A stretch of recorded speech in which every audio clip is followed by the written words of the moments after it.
অর্থনীতি হচ্ছে একটা চলমান সামাজিক বিজ্ঞান।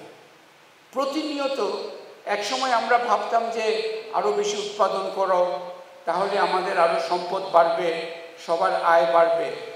একটা পর্যায়ে আমরা গিয়ে দেখলাম সবাই যদি শুধু প্রকৃতিকে ধ্বংস করে উৎপাদন বাড়াতে থাকে, কিছুদিন পরে আমাদের উপরে আবার সেটা ঘুরে আসবে।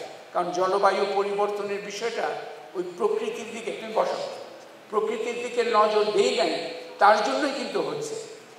এই যে প্রশ্নটা এখানে তাত্ত্বিক বিষয় নয়, অর্থনীতির প্রয়োজনগুলো প্রতিনিয়ত নতুন করে তৈরি হচ্ছে। একটা সময় ছিল বাংলাদেশ হচ্ছে যে অত্যন্ত দরিদ্রপীড়িত যে দেশ ছিল, সেখান থেকে আমরা উঠে আসছি।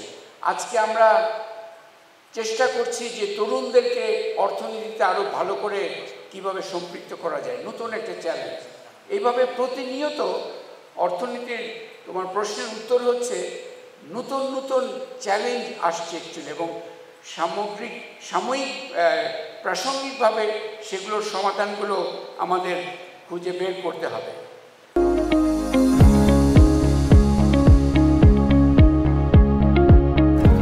আজকে ইকোনমিক্স অলিম্পিয়াড এই বিষয়টা কি আসলে?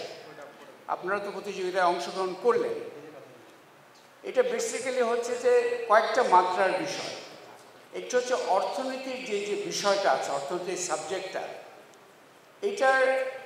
এটা কিন্তু একটা প্রায়োগিক সাবজেক্ট, এটা জীবন ঘনিষ্ঠ একটা সাবজেক্ট।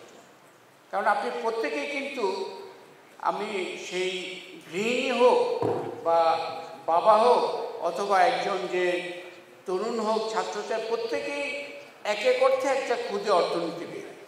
কারণ অর্থনীতির মূল বিষয় হচ্ছে যে সম্পদের সুষ্ঠু ব্যবহার। আমার সীমিত সম্পদ আছে, সেটা কিভাবে সুষ্ঠুভাবে ব্যবহার করব যাতে আমার জীবন একটু উন্নত হয় এবং সার্বিকভাবে দেশের জীবনটা যেন উন্নত হয়। এটা কিন্তু হচ্ছে মর্মকথা অর্থনীতির। তো সেখানে এই বিষয়গুলো, এই যে অর্থনীতি বললেই আমরা যখন ভাবি যে খুব ভারী কী বিষয়, এটা বুঝতে অনেক কষ্ট হবে, অবশ্যই এখানে পড়াশোনা করতে হবে, এখানে অনেক সূত্রের ব্যাপার আছে, তথ্যের ব্যাপার আছে, কিন্তু স্বাভাবিক পর্যায়ে এই জায়গাটাও, এই জীবন ঘনিষ্ঠ প্রায়োগিক দিকটাও কিন্তু আমাদের নজরে আনাটা খুব জরুরি। ইকোনমিক্স অলিম্পিয়াড মূলত তরুণ পর্যায়ে যারা স্কুল, কলেজ এবং বিশ্ববিদ্যালয় পর্যায়ে, তাদেরকে এই যে ইকোনমিক এবং ফাইন্যান্সিয়াল লিটারেসি, কারণ এই দুই লিটারেসি যে শব্দটা যখন আমরা ব্যবহার করছি, এই বিষয়গুলো নিয়ে জানলে দুই পর্যায়ে কিন্তু যারা অংশগ্রহণ করছে তারা উপকৃত হচ্ছে। একটি হচ্ছে তারা সার্বিকভাবে বিষয়টা নিয়ে একটা জানার চেষ্টা করছে, আবার নিজের জীবনের প্রয়োগের জন্য এই বিষয়গুলো জরুরি।